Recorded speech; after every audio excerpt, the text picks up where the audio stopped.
This segment of the news is brought to you by Sun Oil Limited. Welcome back. Investigators probing what's now the 10th homicide after a man is shot and killed this past weekend. Police reporting that Okel Solomon came into the Southern Police Station after 11 p.m. on Saturday. So far, we can tell you that Solomon was in his vehicle at the junction of East Street and Broome Street when two gunmen approached him and demanded his car. Solomon reportedly declined, and as he was driving off, one of the men opened fire, shooting him. He died in hospital soon after.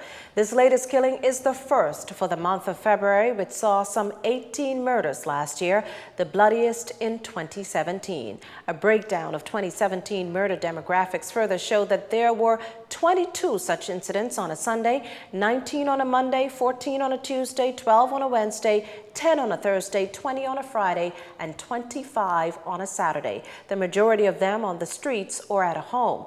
The police force's 2018 crime-fighting plan has still not yet been revealed.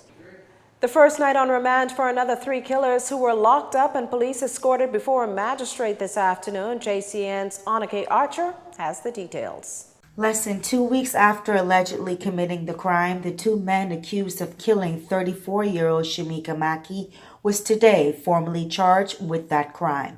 Handcuffed and shackled before Chief Magistrate Joyanne Ferguson Pratt were 23-year-old Donovan Roll of Faith Avenue North and 22-year-old Berkeley Bedford of number 6 High Street, Flamingo Gardens. Mackey, or Daddy Meeks as he's also known, was at his home on Irish Spring Court off Plantal Street when 2 gunmen exited a vehicle and shot him before speeding off. Police are convinced that Roll and Bedford are the culprits. The pair was not required to enter a plea. They were instead remanded to the Bahamas Department of Corrections until their return on March 20th at noon. It was the same fate for fellow accused murderer, 21-year-old Travis Taylor. The Curtis Street resident is being held for the intentional killing of Milsade Ulysses on January 20th. Taylor's attorney is Donna Major. For JCN News, I'm Annika Archer. Also from the courts this evening, 5 alleged thieves, 3 Abaconians, 1 a minor, and 2 Nasuvians were charged with 1 count of stealing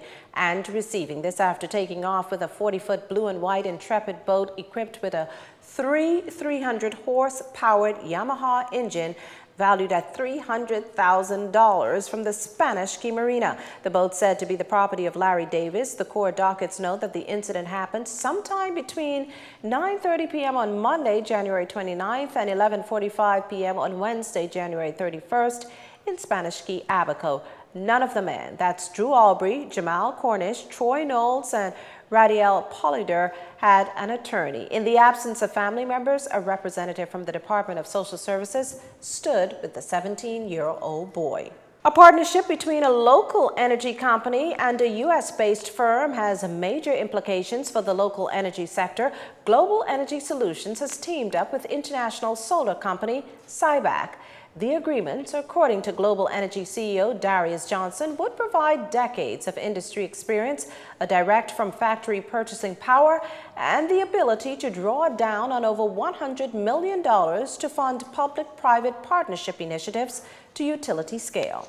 A utility-scale solar facility generates solar power and feeds it into the grid, supplying a utility with energy.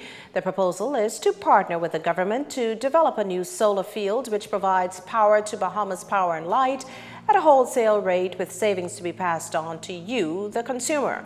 Works Minister Desmond Bannister says, as an archipelago, the Bahamas must provide energy to numerous islands, all diverse and each in different stages of development. Critical to us, cost-effective, progressive ideas as to applications with respect to renewable energy. Every year we face the threat of hurricanes. Those hurricanes may impact the vibrancy of our islands. Finding a niche in the spectrum of opportunity would be of great value to our country, and I believe you have found such a niche. We have the perfect environment to foster small-scale renewable generation in our many family islands, and we embrace this emerging technology to assist in the further development and modernization of our energy infrastructure as we seek to improve our conservation and efficiency capabilities. The deal marks the first time that a major U.S. company has come in on a joint venture on renewable energy here in the Bahamas. An excited John Bush, political and energy officer at the U.S. Embassy, believes things are finally turning the corner. Prime Minister Dr. Hubert Minnis recently pointed to the need for the Bahamas to adopt renewable energy as a moral and economic imperative. Our final story is up next. This segment of the news has been brought to you by Sun Oil Limited.